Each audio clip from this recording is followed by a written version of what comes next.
Hey everybody, welcome to the stream. Everybody who's there, hopefully everything's working right. We were just messing around with settings and whatnot, trying to get everything working right. It seems like how every stream starts out with a half hour of messing with computers. But we're glad you joined us, whether you're here live or on the we'll try to post this up to our YouTube channel later on, so you can check that out.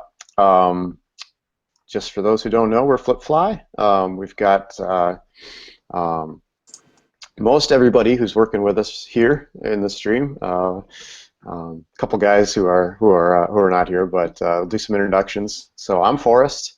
I'm one of the original founders of FlipFly, and I'm not sure how they appear on your screen, but on my far left we've got Aaron Sanfilippo. He's my brother and also one of the founders. Then Andrew James Adams, or James as we call him. He is working with us. He is our kind of everything guy. We throw all kinds of nonsense at him. Say, hey, can you work on this? And he figures it out. And so everything from programming to art to whatever. And then Drew helps out with support and all kinds of stuff as well. Like, it starts out with support. We're like, hey, Drew, you want to help us with support? And then like halfway in, we're like, hey, you want to make a video for us? And No. he's he's been awesome with that, just helping out however he can. So if you're on our Twitter stream or Facebook, you've probably interacted with Drew before. He's sort of the behind the scenes guy who makes a lot of stuff happen. So today we're in the middle of a prototype showdown round 2, and we wanted to show off some of the games, maybe give a little bit of insight on what we were thinking with these prototypes and play them a bit. So we'll probably jump right into that unless anybody has anything they would like to add before we jump into the games. Sounds good to me. All right. Cool. And just I should mention, if anyone wants to share this stream or retweet, we just tweeted and posted and stuff from our Facebook and Twitter accounts. So. Hey Forrest, let me pull up. You want to say where to vote, where to go to, just real quick? Yeah, sure. Yeah, that's a good call. So we'll be voting goes for 1 month.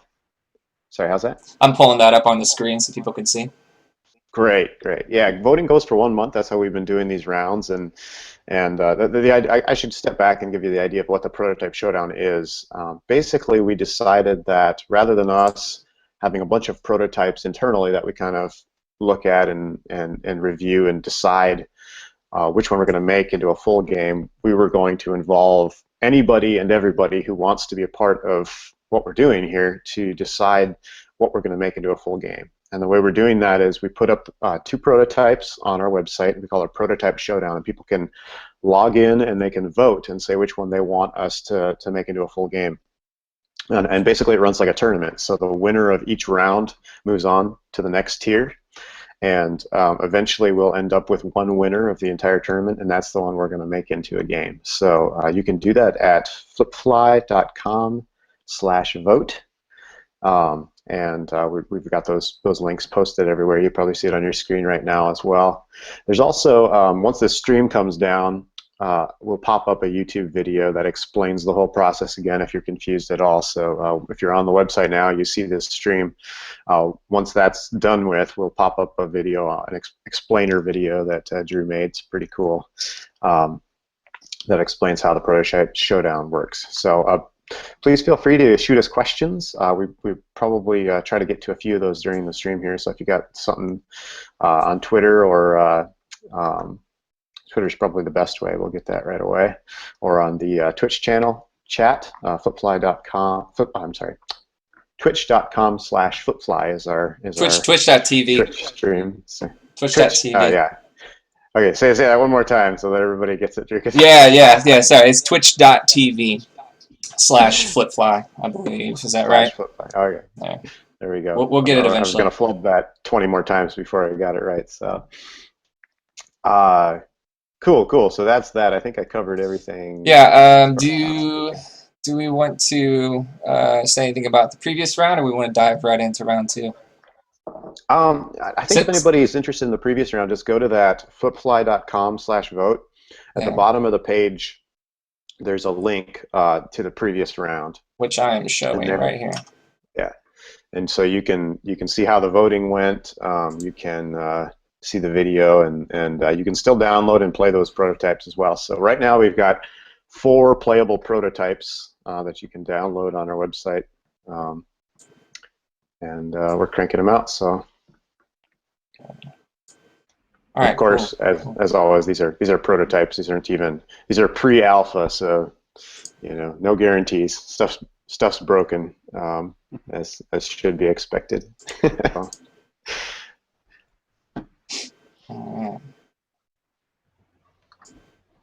Right.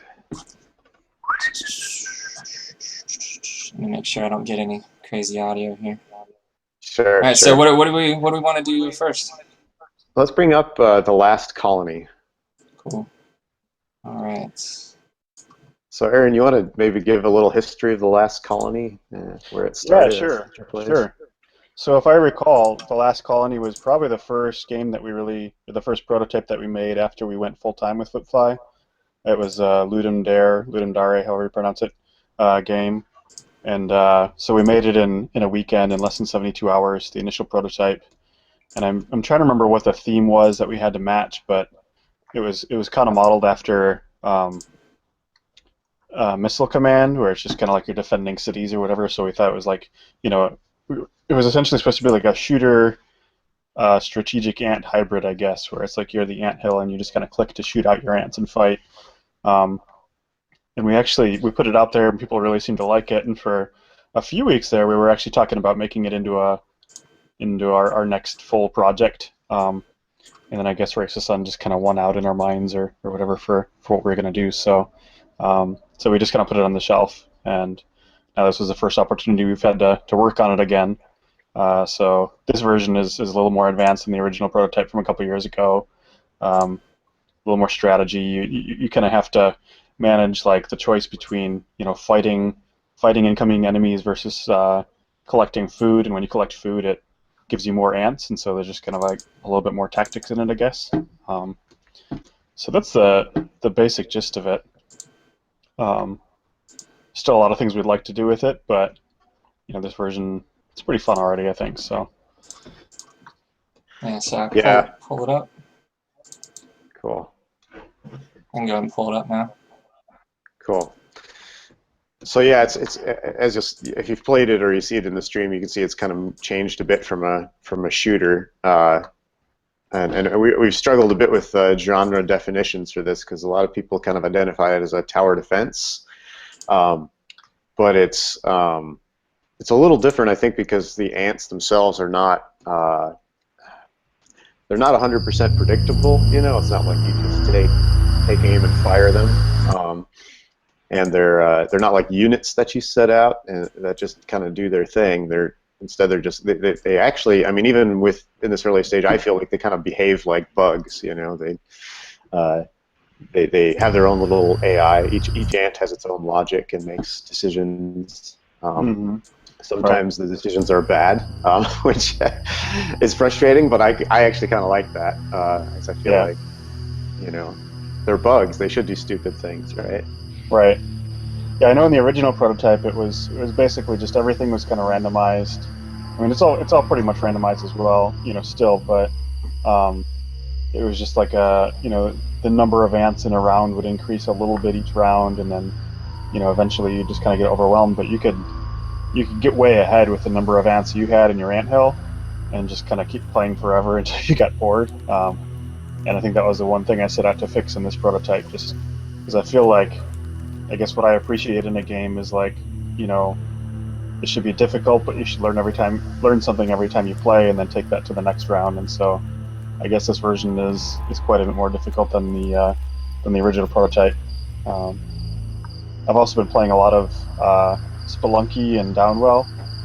These like roguelike games, I guess, where it's really difficult. It's procedurally generated, but every time you die, you learn something, and I guess that's sort of my inspiration for just the tweaks and stuff like that, where you're probably not going to make it past the second or third round the first time you play, but you'll learn a little bit something, and then you apply it to the next one, and then just keep getting better and better. This version's also endless, which, you know, I could see that working as a game, but it's also kind of, I don't know, it's just almost like an arcade trope, I guess, to just keep overwhelming you with more difficult stuff until you fail. And I kind of like that about Downwell and Spelunky and games like that, where it's procedural, and so there's that replay value, but it's also, if you're really, you know, once you've really mastered the game, you have a chance at actually finishing it every time you play.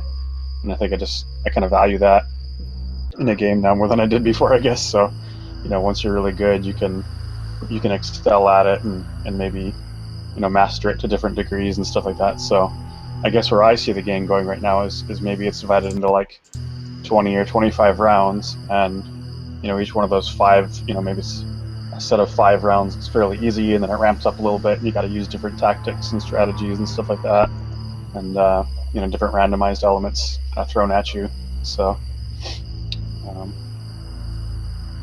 you can feel free to start playing dive it. in here. Yeah. In here, audio keeps disappearing. It's just because I'm clicking off the window. But let's see. Oh, sure. There you go. There we go. Yeah, go ahead. That way you guys can see it too on the screen. Okay, cool. Yeah. Yeah, feel free to play as we talk here, and we'll you know. Forgive me for not being awesome at this game. That's good. Yeah, we you know, we thought about playing it ourselves, but we almost know too much about it. You know, where feel like it wouldn't be as interesting. I did practice a little bit recently, so I won't be as bad as I was when this build came out originally. Sure, yeah. Feel free to tell me how badly I'm playing, though, and offer strategies. Well, I know all of us have played this a little. Yeah. Well, just like it is with every one of our games, as soon as it was out, basically people we don't know had already beat our scores, like trounced our scores.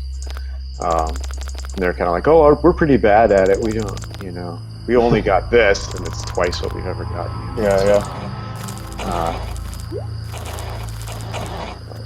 Yeah, I guess it's the type of thing where, you know, I know the rules of the game, and I kind of know like how it's intended to be played, but somebody else just will see right past that, you know. So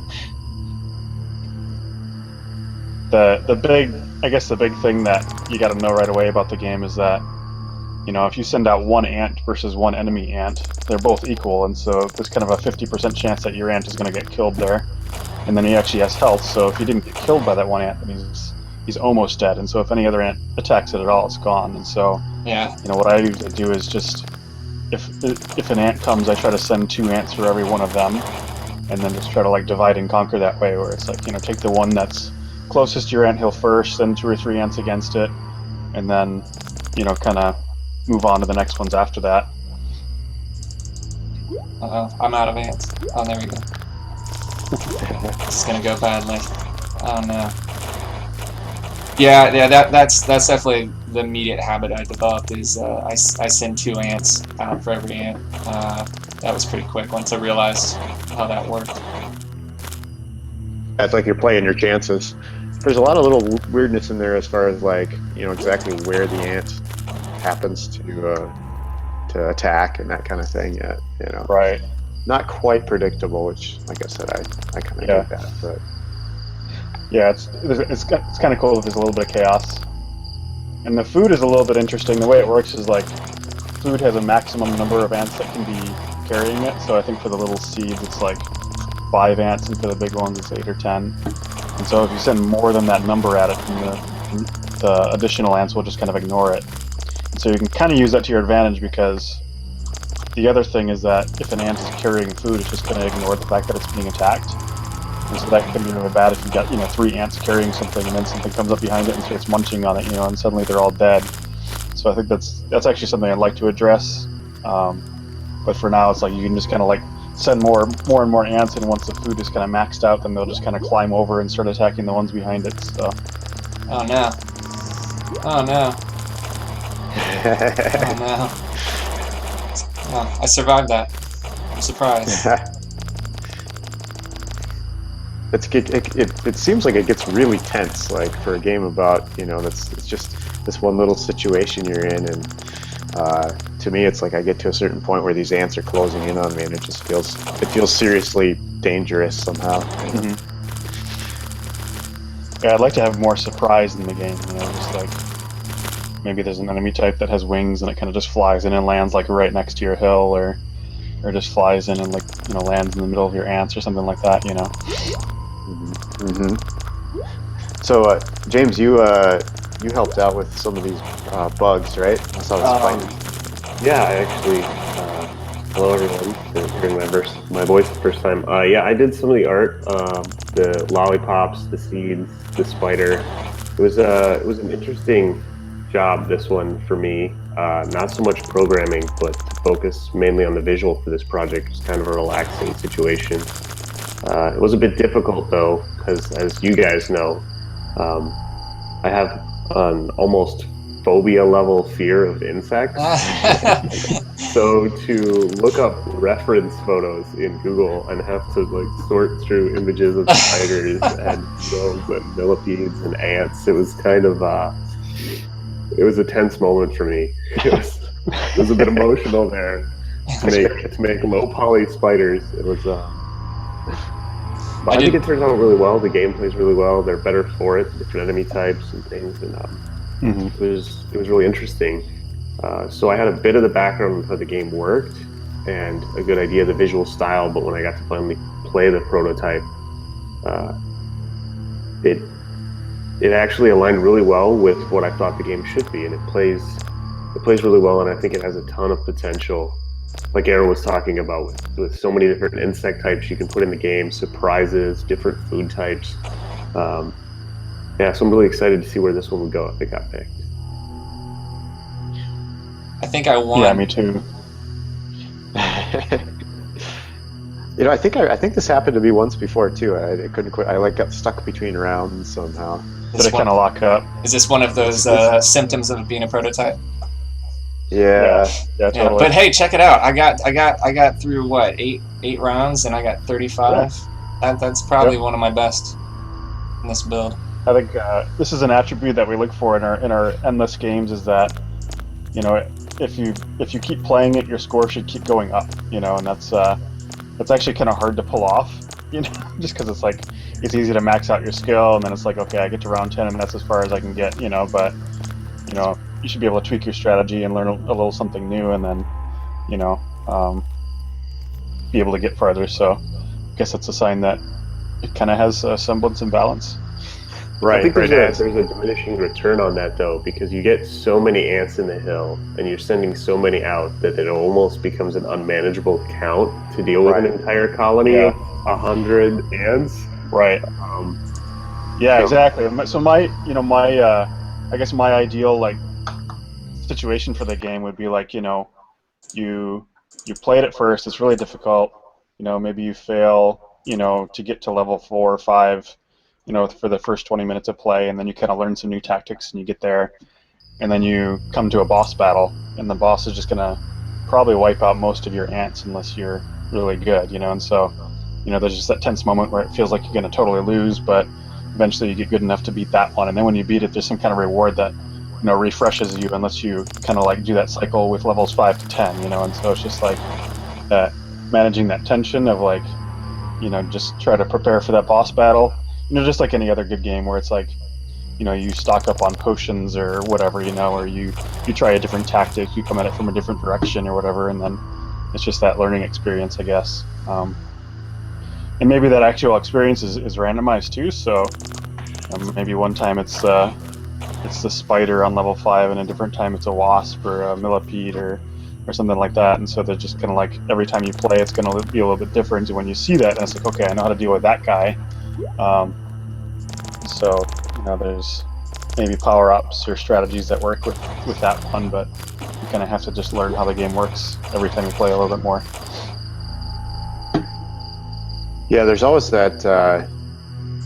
That's one of the things I think you don't see with this type of game, and one of the reasons why I think games like Downwell are so popular with developers, because when you get into it, you realize how tricky it is to tune that difficulty curve, so that you are improving, but you're not you're not improving so fast that you're just crushing the game. And that's a lot of times, you know, there's been some great commentary on this, that when you look at many games out there, it feels like you're getting better at them, you know, and like you're improving. But what's really happening is the game systems are making you more and more powerful automatically. So the longer you play, you'll almost by default become more and more powerful, and you feel like you're improving and you're getting better. But you don't necessarily have to. You'll always end up with you know, the mega super nuclear gun, you know, that just wipes out everybody on the map, no matter if you're good or bad. Right. That, you know, and that's a neat game experience. I'm not saying it's wrong. It's just it's a bit, you know, it's not quite what you think is happening, you know. And with these games like Spelunky and Downwell and Super Hexagon, and you know, they strip back all of that and just make you actually improve as you would if you were playing a sport or, you know, a board game, you know. And that means it's a little slower going. You know, you usually don't feel like you're improving very fast, and usually, I think the psychological difficulty for me when I play these games is I always feel terrible about myself when I start playing them. You know, it's like I'm bad at this. You know? I don't know if anybody else wants to comment on like any games they've played like that, where they, you know, what their experience was with one of those, maybe a roguelike or a true skill-based game. You know, just recently, my face isn't going to pop up here, but I was playing some Teslagrad. Anybody played that? It's a puzzle platformer. It's all themed around electrical and magnetic tools or powers or levels. I think it's from a really tiny, really small studio, maybe a little bigger than Flipfly, but I want to say overseas, over in Britain somewhere. And that game is a lot of fun, but also very maddening. It's the first game I played in a while that felt just accessible enough, even though it's really challenging. But it reminded me of when I was a little kid playing games on Nintendo, where it would make you so mad, and it would be so hard. Oh man, it would make it so hard to get past an area, but you were just so motivated to do it. I haven't got that motivation out of too many games these days. And sometimes I don't want a game to be super difficult necessarily. I'm not necessarily a self-punishing gamer, but where I know, you know, I know those who, you know, are just really competitive with themselves and whatnot. But yeah, Teslagrad was really fun because it would kind of unlock. At first, you just start with the ability to run. That's it, and then you just get used to the basic gameplay of it. But as you start to solve some puzzles, it starts rewarding you with basically superpowers and the ability to manipulate the level. Yeah, I was really impressed by it. I was surprised how long I played consecutively. I don't know how long, but I got through like a couple different boss battles, and there's a lot of level to go through in that game before you get to a boss battle. You really earn it, and I do like that aspect. When you can balance it enough that you do feel like you earned it. I mean, there were just some maddening moments. I had to put it down eventually because I got so worn out on getting past one area. But I knew that I had to get past it before I put it down. Because if I put it down and I go back to pick it up and this is where I'm at, I will not play this game ever again. Because I'll never be as good as I am right now at this particular skill it's demanding of me. So yeah, it's got a lot of skill based, knowing perfect timing and positioning of every power that your character has. Anyway, the tricky thing is, like, you know, it's you know, the audience consideration too, or it's like, you know, with this ant game, you know, it's you could have just kind of kept it dumbed down and added like lots of things to just make it easier, make it something that you know you'd play for like 2 or 3 hours, and that's kind of how the initial one was. It wasn't very frustrating, but I guess I have this theory that, like, if you have people that just really want a challenge and you throw something at it like them, a game like that at them, they're going to they'll play it, and it'll be less frustrating for everybody on average, but people are going to be less engaged in it long term, you know. Or for a game like Spelunky, it's like they could have made Spelunky a non-frustrating game. You know, they could have just made a platformer that was kind of challenging, but maybe you have like a gimme where it gives you an extra life or something like that. And it's like more people would have finished it, more people would have played it. But I think when they focused it in on like that mindset where it's like, this is a game about mastering this skill, and it's going to be super difficult and super frustrating, but you're going to feel better about yourself than you have about any video game when you finish it. It's like they honed in on that one niche audience, I guess, that just wanted that, and I think that audience loves it more intensely than you'd see like with a broader focus, I guess. So that's kind of where my head is at right now with the design, I guess. Yeah. So I'm getting a question in chat from somebody named Glowfish asking if this is a new game in development stage, and I've replied and kind of explained a little bit about the Showdown. If you just want to go over that again, maybe that'll help us branch into the next game for Drew to play. Sure. If you want to explain that to our new viewers. Yeah, so just to go over that again, the Showdown is this idea where, first I'll go through maybe the way things normally would work. I think in most, indie studios would be, you come up with a bunch of prototypes. Hopefully, you're trying a bunch of experimental things and seeing if you can come up with games that work. A lot of times this happens in game jams or, just over a weekend. So you'll have an idea, they'll pound it out, and they make a prototype. And then you end up with a lot of these prototypes, and you pick the one that you want to make or you think will be most successful or that. And a lot of times I think that that works out really well. But we realized a while back that part of the problem with that is that we're a small group of people and we don't have a big pool of testers to come in and play every one of our prototypes, and we don't really know for sure if the game we're making is really the one that people want to play. So we decided to try to involve anyone who wants to get involved in picking our next game. So the way we're doing that is you go to our website, flipfly.com/vote, and you can log in, create an account, and you can download and play our prototypes. And then you can vote on which one you want us to make into a game. And basically what we're doing is we're running an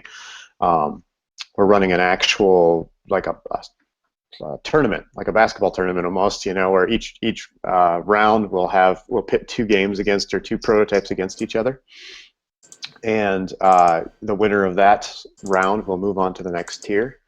So we're going to do several rounds. We haven't revealed exactly how many yet, but then we'll go and we'll pit all the winners against each other, and it'll keep going, and eventually we'll have one winner of this entire tournament. And we're guaranteeing that we're going to make that one into a game. So literally, all these people who are coming and playing and voting are deciding what we're going to make into a game. So we're in round 2 right now. Round 1 had 2 games. One was Taxicopter, and the other was called Doopy's Wrong Turn. You can download and play those yet if you want to at that same place, flipfly.com/vote. And then the winner of that one was Taxicopter, so it moves on, and now we've got 2 new ones. The first is the one we just showed, which is The Last Colony, and now we're going to move on to the other one, which is Laser Pawn. We came up with these names kind of late in the game, so we've got working titles stuck in my brain. I keep wanting to call them the wrong thing, so. I really like Laser Pawn as a name, though. Yeah.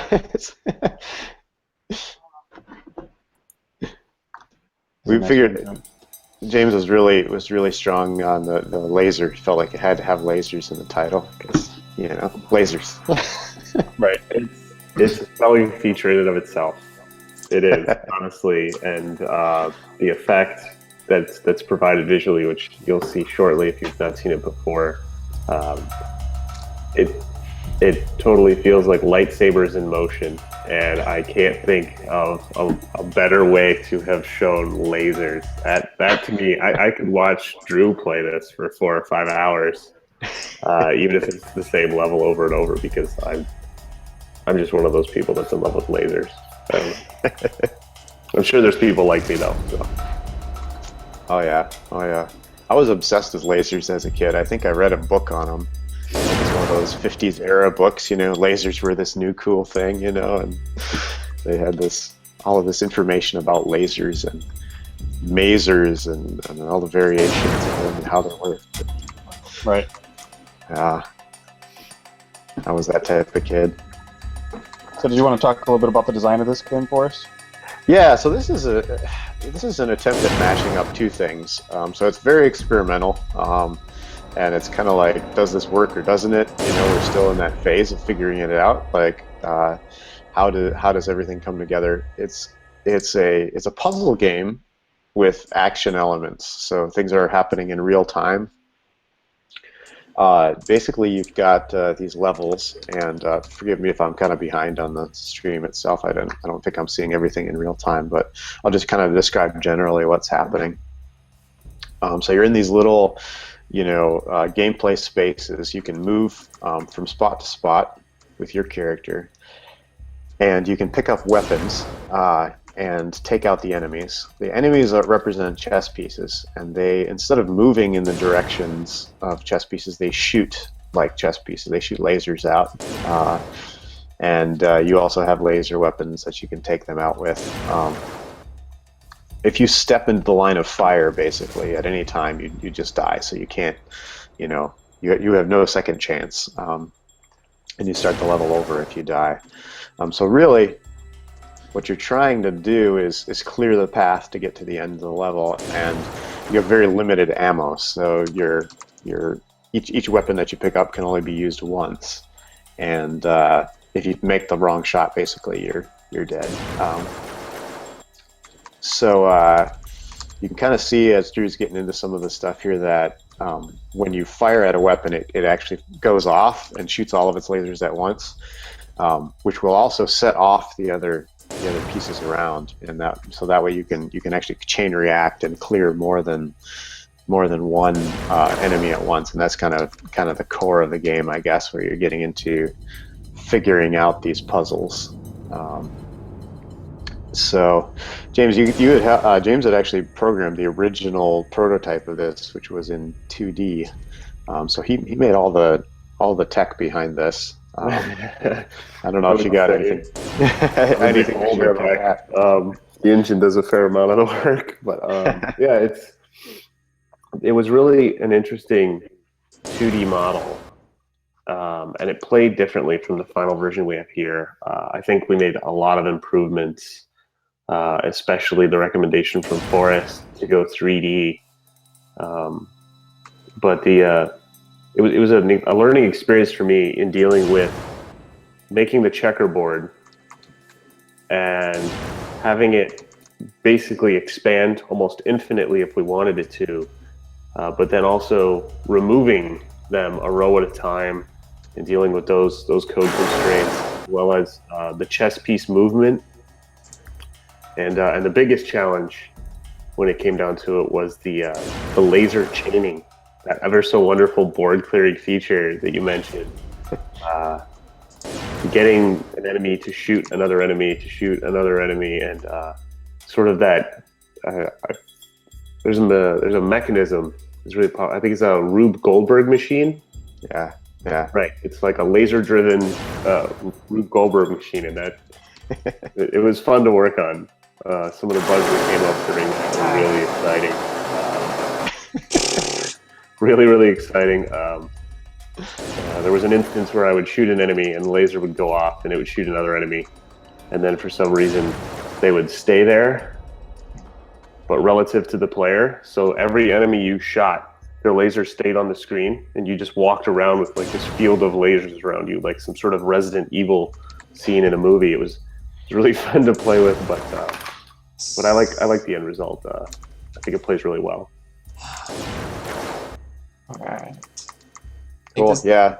You can see on that one the trick was picking up the right weapons in the right order. Because if you take them out and take out the enemies in the wrong order, then you end up with pawns blocking your exit and no weapon to take them out. So it's kind of an efficiency thing, you know, where you're trying to and do that. Here's one of those. Here's an attempt at kind of a real-time element where the floor is collapsing behind you, and you have to quickly take out the enemy.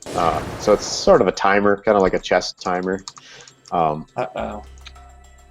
One of the we're still kind of on the fence with this. Like I say, we're straddling a couple different genres, and the action elements aren't real strong in this one. So it's one of those games we might try to go further down that road and do more kind of run and gun shooting type stuff, or we might go the other direction and just strengthen the puzzle aspect of it and make it more of a straight up puzzle solving game. And that's kind of part of the fun of this prototype stage is we're so early in this, we can kind of just try different things and experiment and see what works. And oftentimes it's a couple months into something where you sort of hit on the idea that makes it all come together. So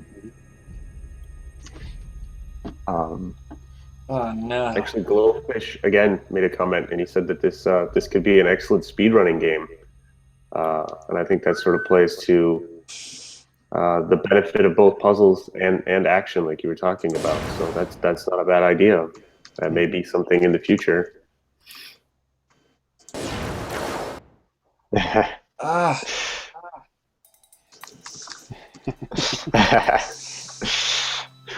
This is actually the last level in the prototype here. So This is a tough puzzle.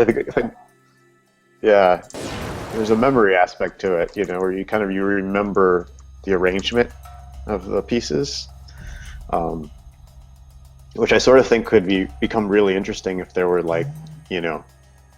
300 levels, because at that point you would maxing out your memory capacity. Wait a minute, how does this one work? Right.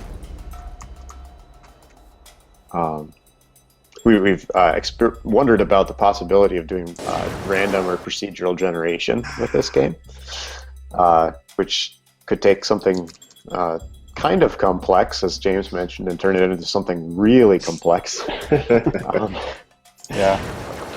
Yeah, I was very glad when you first sort of gave me the document and the pitch for it, that you decided to go with just a couple levels instead of an entire procedurally random, puzzle-based action merge game. I was like, well, that's a...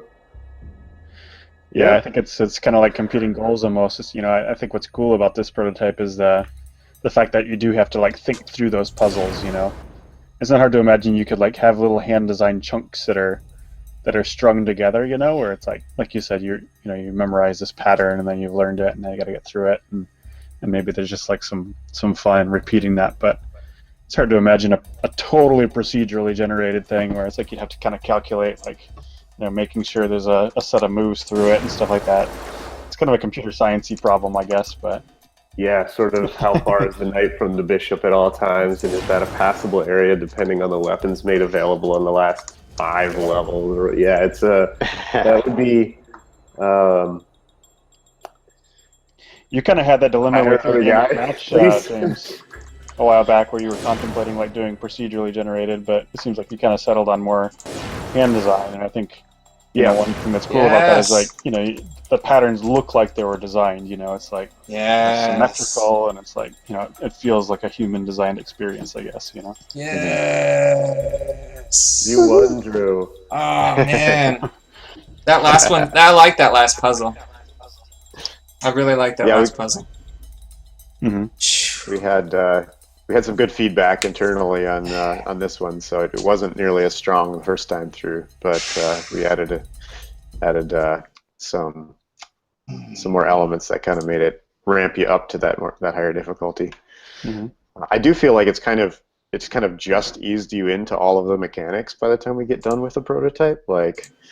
You finally kind of figured everything out, and now we need to start throwing the really hard stuff at you. So. Mm-hmm. It's normally I feel really bad watching players fail during a test of games that I've had any part of making. But maybe it's because I semi-work with Drew, that when he fails, I feel the need to snicker.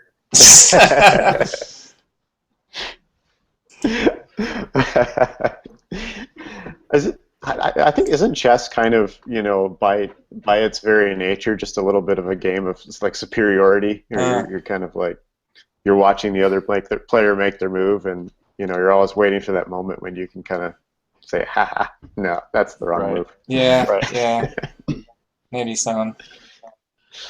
Totally. I definitely get competitive over standard chess. Yeah. Yeah, I keep thinking like, oh, there's got to be a way to make this multiplayer. Like how could that work? And I don't have any ideas yet, but Yeah, right. it's the thing that goes through my brain. I'd really like to see bigger levels that are more of a, like a maze or labyrinth type thing, maybe with mirrors that you can reflect lasers off of, and I even think like, the falling tiles are cool. Like I'd like to see more of that and in more interesting ways. Like maybe there's just like sections of floor that will be falling out. When you get close to them, or like maybe even moving blocks or something like that. Or if it is more of an action bent, I guess. Yeah. I don't know if you could categorize it as an RPG or maybe a platformer thing or whatever, but I would like to see, and it's just a crazy idea, but maybe hidden areas. If you step on a specific tile somewhere, magically the tile lifts you up, and now you get to go to this little area where you pick up an extra couple of weapons to make the rest of the levels a little bit easier or something. Just those little game secrets are things that could make it very potential for speedrunners to find those little things, as well as provide a little extra something to the game. But again, that's going to weigh on your decision against procedural generated, because where do you put those in based on a puzzle space, and it's all relative to the grand design of Forest. Well, yeah, this is one of the fun things though, is when we get something functional, and then we start playing it as a, internally, when you start getting all that feedback, and we're getting really good at giving each other critical feedback, which is fun. Like a lot of times when you make something that's very near and dear to you, and it feels like a personal offense if someone disses it, but we're like, we realize that, to make a game that's going to work, where people actually enjoy it and can figure it out, like you've got to get other perspectives in there and let people kind of tear it apart. And so if you guys want to do that, like don't hold back. We've got a feedback form on the website, like for each of the prototypes. You can click on them and you can say what you like, what you don't like. You're not going to hurt our feelings, I mean, unless you call us names, maybe you hurt our feelings then. But you can take apart our work any way you want, and that's actually really helpful, because then we learn the weaknesses and the strengths of our thing, and it helps us figure out where to go with it. So that's again at that flipfly.com/vote. We're just trying to put everything there so you can find it. So we've got, I think we're about wrapped up here. If anybody has any other questions, we can definitely answer them about these prototypes or whatever you got on your mind. Otherwise, this will be archived up on our YouTube channel, so you guys can go. Anybody who missed it this time around can go check it out.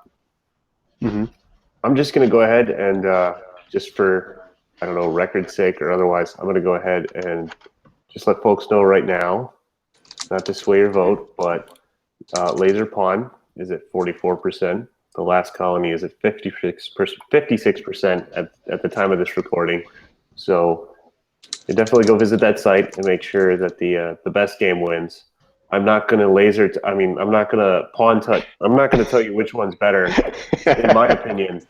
But definitely make sure you go out there and vote, because they're both great games, and they're free. They're all free for you to play these lovely experiences. Yeah. I saw somebody on Twitter yesterday saying, like, come and vote for Laser Pawn, you guys. I don't like how this is going. Like, yeah. You really like that game, so it's cool to see people really into that. Definitely. Yeah, push your game forward. Like that's what it's all about, or whichever one you want to see win. So we try really hard not to sway the vote, but Right. You do. You do. That's true. Technically, James doesn't have which one it is. James doesn't have the same dogs in this fight, so right. he could probably get away with some. I might be able to sneak something in there.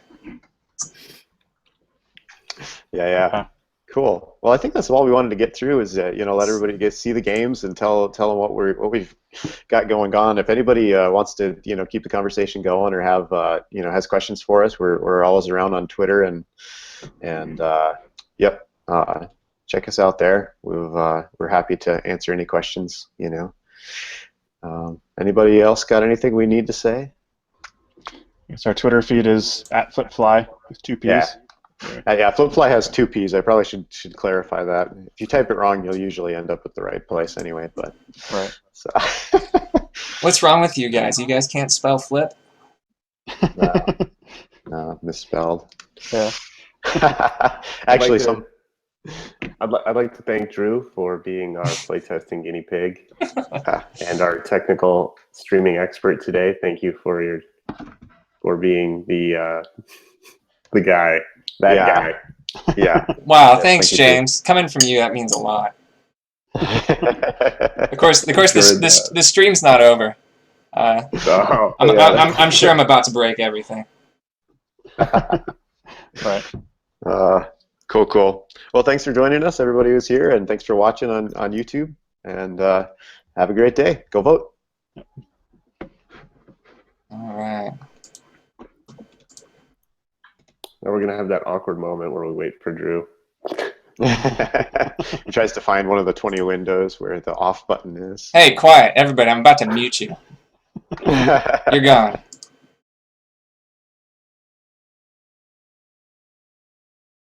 I get no respect.